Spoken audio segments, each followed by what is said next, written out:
कुर्सी पर बैठकर बेईमानी नहीं करेगा। यहाँ पर हमने कथा छोड़ी थी। अब आगे चलते हैं। सड़कों पर एक सरकारी बस चल रही है और एक प्राइवेट बस चल रही है। प्राइवेट बस वाले इतना लाभ कमाते हैं कि हर साल नई बस खरीद लेते हैं और सरकारी बस वाले सदैव घाटे में ही रहते हैं। प्रत्येक प्रांत का और केंद्र का प्रत्येक साल बजट घाटे का ही होता है। सेठ साहूकारों की फैक्ट्रियां इतना पैसा उगल रही हैं कि जिनके पास खाने को रोटी न थी, आज उनके पास पैसा रखने की भी जगह नहीं है। ऐसा क्यों? आप काम करें, ईमानदारी से परिश्रम से करें, उसके बाद अपने हक की यथोचित बातें मनवा लें, मांग लें। हमने सुना है कि जापान के लोग हड़ताल करते समय केवल एक काली पट्टी लगाकर अपनी नाराज़गी जाहिर कर देते हैं, पर अपना काम बंद नहीं करते। उस दिन ज़्यादा परिश्रम करते हैं। हमारे भारत में हड़ताल करते समय काम पहले बंद कर देते हैं, साथ में तोड़ फोड़ भी करते हैं, फाइलें भी जला देते हैं। ये अच्छी बात नहीं है। निर्मल बुद्धि से थोड़े पैसे में भी आपका बहुत अच्छा गुजारा हो सकता है। बुद्धि यदि कमज़ोर है तब बहुत कुछ पाकर भी आप सदा तनाव में जिएंगे। घर में लड़ाई झगड़े, अशांति, पति पत्नी में मनमुटाव, ये सब चलता रहता है। बोलिए वृंदावन बिहारी लाल की जय। शिव पुराण के आधार पर आप देखें कि शिव परिवार में सब सदस्य एक दूसरे से विरुद्ध स्वभाव वाले हैं, लेकिन उसमें लड़ाई कभी नहीं होती। भगवती का वाहन शेर, शंकर का वाहन बैल। शेर और बैल में मित्रता है या बैर है? पराम्बा भगवती का दिव्य सौंदर्य और भोले बाबा सर्पों की माला, मुंडों की माला पहने चिता भस्म लपेटे बैठे रहते हैं और शिव पार्वती में कभी विवाद नहीं होता। गणपति का वाहन चूहा और शंकर के गले में सांप है। सर्प चूहे को खा जाते हैं और कभी शंकर जी के सर्प ने गणेश जी के चूहे को खाया। सांप को मोर खा जाता है। कार्तिकेय जी का वाहन है मोर। मोर खा जाए सांप को, सांप खा जाए चूहे को और शेर खा जाए बैल को, लेकिन वह सब मिलकर रह रहे हैं। शिव परिवार में न लड़ाई है न झगड़ा है। यहाँ गणपति का मुख अलग तरह का है, वहीं कार्तिकेय के 6 मुख हैं और शंकर के 5 मुख हैं, परंतु पार्वती का सौंदर्य अलग है। ये भगवान शंकर ने दुनिया को बताया कि जो व्यक्ति गृहस्थ जीवन में वह चाहता है कि सभी मेरी तरह के हो जाएं, उस घर में कभी शांति नहीं होगी। जो ये सोचते हैं कि जो जैसा है उसके साथ समझौता करके जीवन व्यतीत करना है, गुजारा करना है, तब घर में स्वर्ग आ जाएगा। सबकी शक्ल और अकल एक सी नहीं हो सकती। पारिवारिक जीवन में समझौता कर लेना तो से बढ़िया गुजारा हो जाता है, अन्यथा सब आपस में लड़ते रहते हैं, एक दूसरे की निंदा करते रहते हैं, नीचा दिखाने की कोशिश करते रहते हैं। निर्मल बुद्धि होनी चाहिए। यहाँ निर्मल बुद्धि होगी वहाँ सुमति स्वयं आ जाएगी।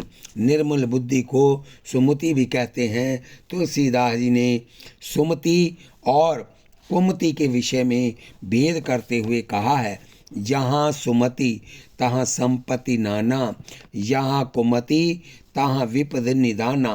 हम कहा करते हैं कि कार बढ़िया होनी चाहिए या ड्राइवर, दोनों का बढ़िया होना बहुत अच्छी बात है। कार तुम्हारी मर्सिडीज हो और ड्राइवर बढ़िया मैकेनिक भी हो और अनुभवी भी हो, तब तो अच्छी बात है। लेकिन यदि कार पुराने मॉडल की हो और ड्राइवर समझदार हो, तब भी वह गाड़ी को लक्ष्य तक पहुंचा देगा। कार बहुत अच्छी है लेकिन ड्राइवर शराबी हो, तब परिणाम क्या होगा? कार चाहे पुरानी हो लेकिन ड्राइवर अच्छा होना बहुत जरूरी है। इसी प्रकार शरीर तुम्हारा चाहे जैसा हो, संपत्ति चाहे जैसी हो, पत्नी और पुत्र चाहे जैसे हों, लेकिन शरीर का ड्राइवर हमारी बुद्धि बढ़िया होनी चाहिए। और बढ़िया बुद्धि के लिए भगवती दुर्गा की आराधना बहुत जरूरी है। आइए एक बार पुनः माँ की स्तुति करें। या देवी सर्वभूतेषु बुद्धि रूपेण संस्थिता नमस्तस्यै नमस्तस्यै नमस्तस्यै नमो नमः। यहाँ एक मंत्र में 5 बार नमस्कार है। प्रायः एक मंत्र में एक ही बार नमा शब्द होता है। नमा का अर्थ है नमस्कार। हे भगवान, हम आपको बार बार नमस्कार करते हैं। इस मंत्र में 5 बार नमस्कार है। नमस्तस्यै नमस्तस्यै नमस्तस्यै नमो नमः। ये मंत्र आपको याद कर लेना चाहिए।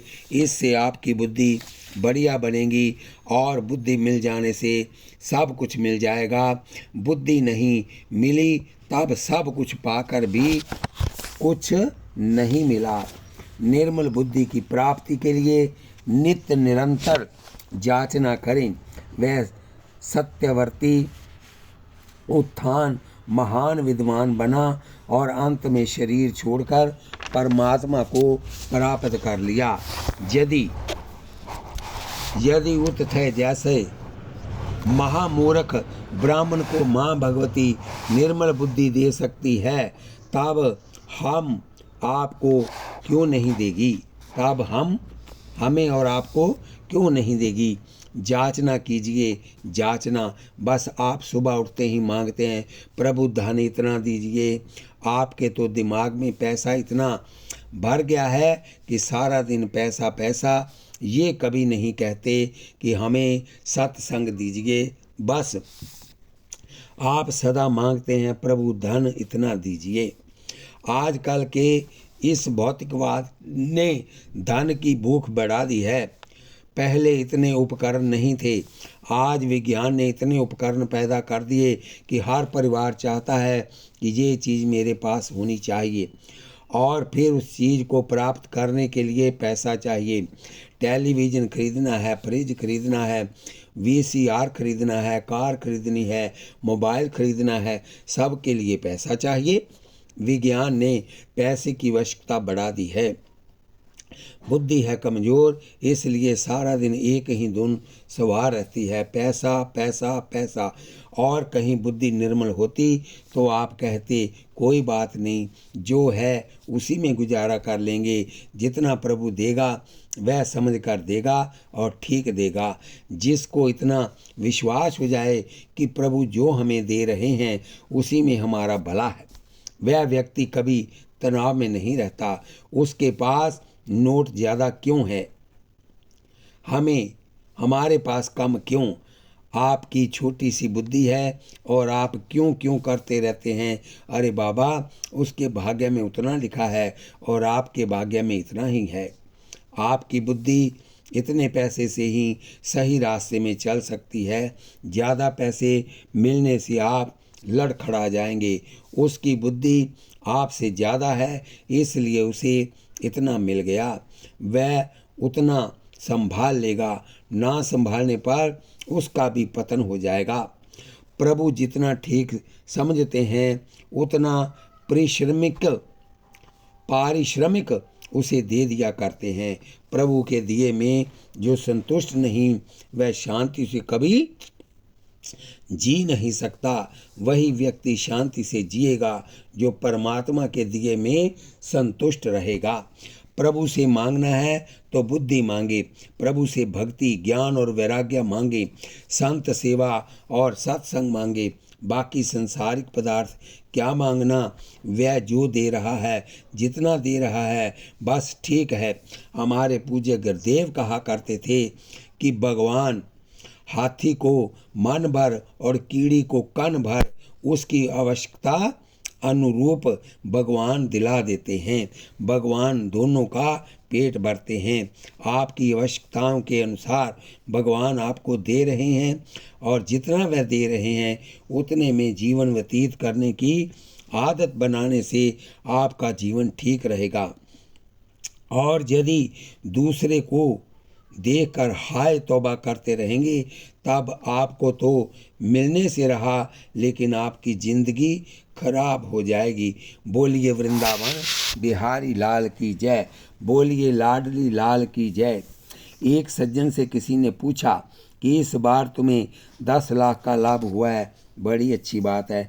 लेकिन वह मायूस होकर मुंह लटकाकर बोले, मेरे पड़ोसी को 15-20 लाख का लाभ हुआ है।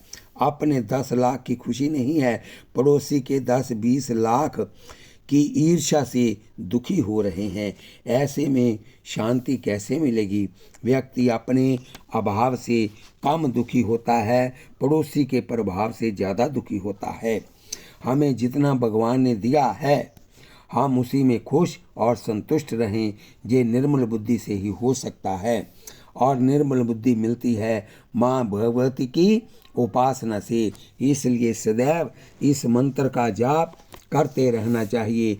या देवी सर्वभूतेषु बुद्धि रूपेण संस्थिता नमस्तस्यै नमस्तस्यै नमस्तस्यै नमो नमः। आप मीठे तेल का दीप जलाएं, घी का दीप जलाएं। ज्योति जलने से माँ समझ लेगी कि इसे बुद्धि रूपी ज्योति चाहिए और दे देगी। जप करें। कुछ लोग कहते हैं कि ज्योति के घी के लिए पैसे नहीं हैं, पर गलत है। घर के कामों के लिए, खाने पीने के लिए सारा दिन खर्च करते हैं, लेकिन ज्योति जलाने के लिए पैसे नहीं हैं। ये गलत है। दुर्व्यसन बंद करें और उन्हीं पैसों से सत्कर्म करें, आपका कल्याण होगा। एक राजा ध्रुव संधि थे। कथा सुनिए। उसके पुत्र पर माँ की कैसे कृपा हुई, इसे भी आप ध्यान से सुने।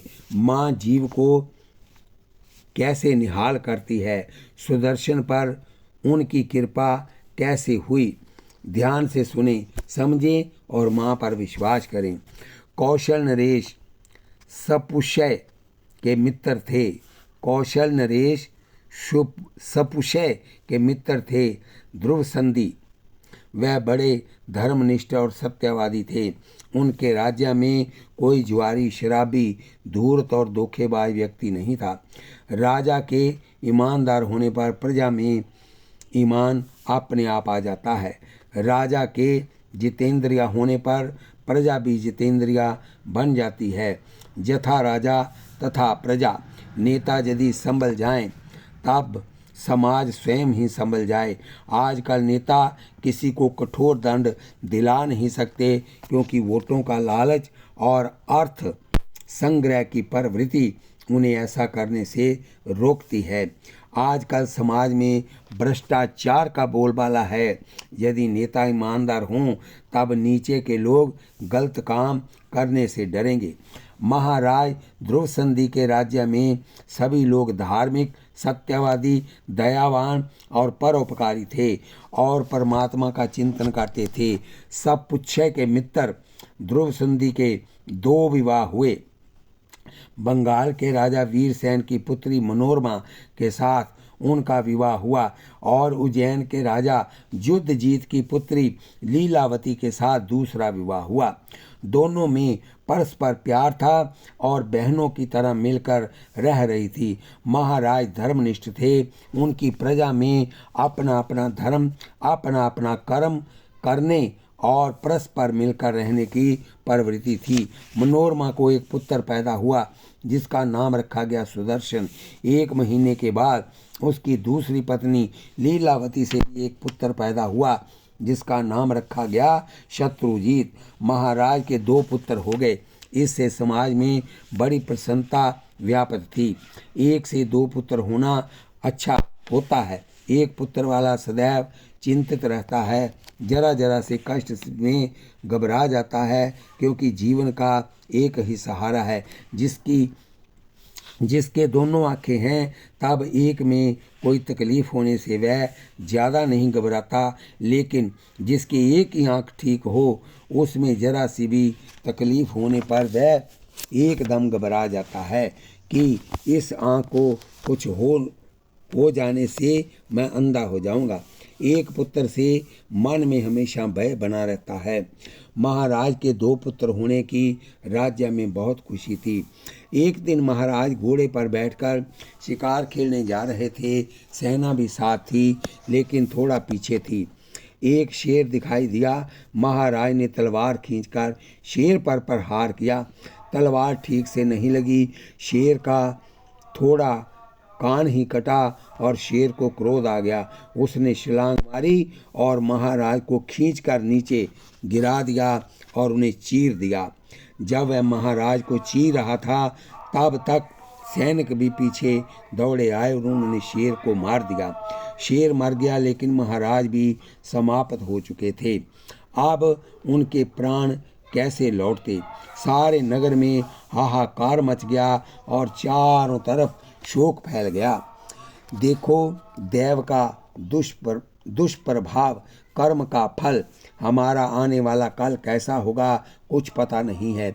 इस समय हमारा सुख का समय चल रहा है। हमारे पास सब कुछ है, लेकिन पता नहीं दुख का समय प्रारंभ हो जाए कब। जैसे आता है वैसे चला भी जाता है। प्रारब्ध का जोग बड़ा विचित्र है। राजा को रंक बना दे, कंगाल को करोड़पति बना दे, ये भाग्य का चक्कर ही होता है। कहा भी गया है कि पुरुष बली नहीं होत है, समय होत बलवान। बीलन लूटी गोपिका, वही अर्जुन वही बाण। अर्जुन वही है, उसका बाण धनुष, उसके बाण वही हैं जिससे महाभारत में विजय प्राप्त की। लेकिन जब भगवान ने लीला समाप्त कर दी, अर्जुन द्वारका से रानियों को लेकर आ रहे थे। रास्ते में भील मिल गए। उन्होंने अर्जुन को खूब पीटा और स्त्रियां छीन ली, सारी संपत्ति छीन ली। अर्जुन धनुष पर डोर नहीं बांध पाए। तब अर्जुन की समझ में आया कि व्यक्ति का पुरुषार्थ कुछ नहीं है, समय ही बलवान है जो सब कुछ करा देता है। आप जिसको बहुत साधारण सा व्यक्ति समझते हैं वह बहुत ऊपर उठ जाता है, और जिन्हें हम बहुत बड़ा समझते हैं वह बहुत नीचे आ जाते हैं। ये काल चक्र है। अंग्रेजों का जब समय था तब यहाँ गए, वहीं विजय प्राप्त की। सारी दुनिया में उन्होंने राज्य किया। उसके राज्य में सूर्य अस्त नहीं होता था। दुनिया भर के सोना मोती हीरे, हमारा कोहे नूर हीरा सब ले गए। दूसरे देशों से सोना लाद लाद उन्होंने अपने देश में जमा किया। सब समय का चक्कर है। ऊपर से जल पहले गिरता है, पृथ्वी लबालब जल से भर जाती है। दूसरी ओर सूर्य की किरणें वाष्पीकरण द्वारा उस जल को खींचती रहती हैं, और जल सूख सूख कर फिर बादल बनकर बरसता है, और बरसने के बाद सूर्य की किरणों से फिर ऊपर खींच जाता है। ये चक्कर है जो चलता रहता है। आज आपका समय अनुकूल है, यहाँ हाथ डालते हो सोना बन जाता है। जो काम करते हो वही सफल हो जाता है, और जब समय प्रतिकूल आता है तब जो भी काम करो वही उल्टा होता है। इसलिए कहा गया है कि पुरुष बली नहीं होत है, समय होत बलवान। बीलन लूटी गोपिका, वही अर्जुन वही बाण। समय की बलवत्ता है, इसलिए संपत्ति पाकर ज़्यादा पागल नहीं होना। साधु ब्राह्मण गाय और गरीब की सेवा करते रहना। धन में पद में ज़्यादा आसक्त नहीं होना। विचार करो, वह मनोरमा और लीलावती जो स्वयं को सौभाग्यशाली मानती थी कि हमारे पति इतने सुंदर, स्वस्थ, धार्मिक और हमारे इतने सुंदर बेटे, इतना बड़ा हमारा राज्य, हमसे ज़्यादा सुखी कौन होगा। इससे ज़्यादा नारी को चाहिए भी क्या। अब दुर्दिन प्रारंभ होते हैं। किसकी ज़िंदगी में कब दुर्दिन प्रारंभ हो जाएं कुछ कहा नहीं जा सकता। हम कहा करते हैं कि हमारा कल कैसा होगा, हमें कुछ पता नहीं। आपको पता है कि आपका कल कैसा है, किसी को नहीं पता। आज व्यक्ति बहुत ज़्यादा सुखी है, वह कल बहुत ज़्यादा दुखी हो सकता है, और जो आज बहुत दुखी है वह कल बहुत सुखी हो सकता है। सब समय का चक्कर है। जैसे ही राजा ध्रुव संधि मारे गए, सारे नगर में कोलाहल मच गया। मनोरमा और लीलावती दोनों सिर पीटने लगी। अब क्या होगा? इधर बंगाल से वीरसेन आ गए। वह मनोरमा के पति थे, और उज्जैन के राजा युद्धाजीत जो लीलावती के पिता थे, वह उज्जैन से आ गए। पगड़ी रस्म वगैरह पूरी हुई ही थी कि आपस में विचार चल रहा था कि राज्य किसको दिया जाए। मंत्रियों ने कहा कि सूर्यवंश की परंपरा है कि ज्येष्ठ पुत्र को ही राज्य दिया जाता है। मनोरमा का पुत्र सुदर्शन देखने में भी बहुत सुंदर है और ज्येष्ठ पुत्र है, इसलिए वह ही इस राज्य का उत्तराधिकारी है। युद्धाजीत ने कहा, मंत्रियों, तुम मूर्ख हो, लोभी और स्वार्थी हो। सुदर्शन बड़ा है, देखने में भी सुंदर हो सकता है, लेकिन उसमें गुण नहीं है। मेरा दोतरा शत्रुजीत छोटा है, लेकिन उसमें गुण ज़्यादा हैं, इसलिए राज्य उसे मिलना चाहिए। दोनों ओर से बात ठन गई। दोनों अपने अपने दोते को राज्य दिलाना चाहते थे। दोनों में युद्ध प्रारंभ हो गया और युद्धजीत ने वीरसेन को मार दिया। पति समाप्त हुए। 10 दिन भी नहीं बीते थे कि मनोरमा के पिता भी समाप्त हो गए। अब वह घबराई कि मेरे पति और पिता चले गए हैं। अब ये युद्धजीत मेरे पुत्र को भी नहीं छोड़ेगा, उसे मारकर दोते को राज्य दे देगा। उसने वृद्ध मंत्री को बुलाया और उससे पूछा, मंत्री जी, आप मेरे पिता के समान हैं, आप मेरे पति के विश्वसनीय मंत्री हैं। इस समय आप हमारी जान बचाइए। मैं चाहे समाप्त हो जाऊं, लेकिन मेरे बेटे को किसी भी तरह बचा लीजिए। उन्होंने कहा, महारानी जी, आप रोए नहीं।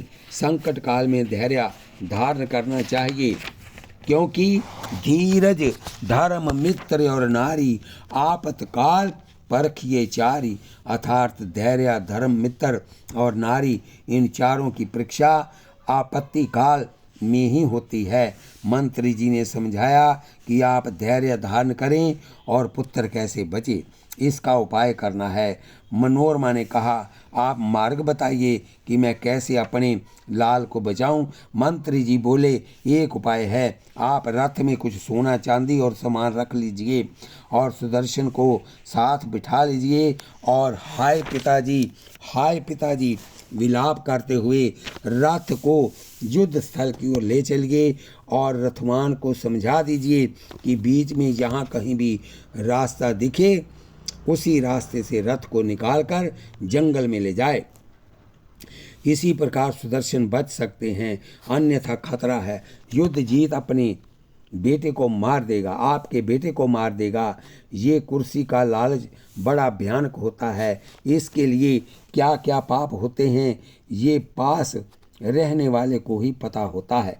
विदुर नाम का मंत्री साथ था और मनोरमा छाती पीटती रथ पर बैठकर हाय पिताजी कहते हुए विलाप करती हुई युद्ध स्थल की ओर चल पड़ी। सिपाहियों ने रास्ता दे दिया। रास्ते में ही एक दूसरा रास्ता निकल रहा था और उन्होंने एकदम रथ मोड़ा और जंगल की ओर निकल पड़े। उधर युद्धजीत युद्ध स्थल में से महल पहुंचते ही बोला, कहाँ है मनोरमा, कहाँ है उसका बेटा सुदर्शन? उसके टुकड़े टुकड़े करके अपने दोते को राज्य दूंगा। पहरेदार बोले, अन्नदाता, वह तो विलाप करती हुई अपने पिता को देखने युद्ध स्थल की ओर गई है। युद्धजीत ने सिपाहियों को आदेश दिया, सिपाहियों दौड़ो, देखो और पता करो वह कहाँ है। और पता किया गया कि वहाँ तो कोई नहीं है। समझ गया कि वह अपने बेटे को बचा कर ले गई। युद्धजीत चिल्लाया, पीछा करो।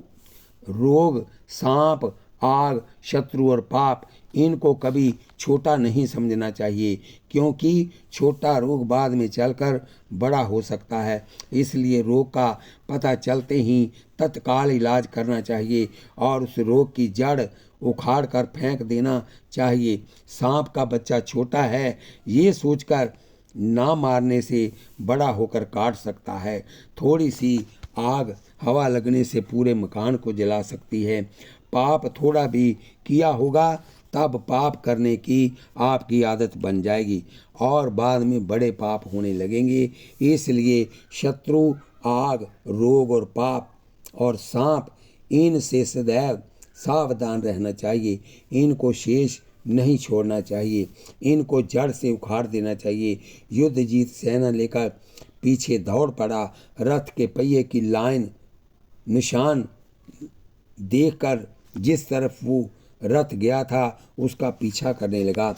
उधर मनोरमा अपने बच्चे के साथ भागते भागते घने जंगल में पहुंच गई।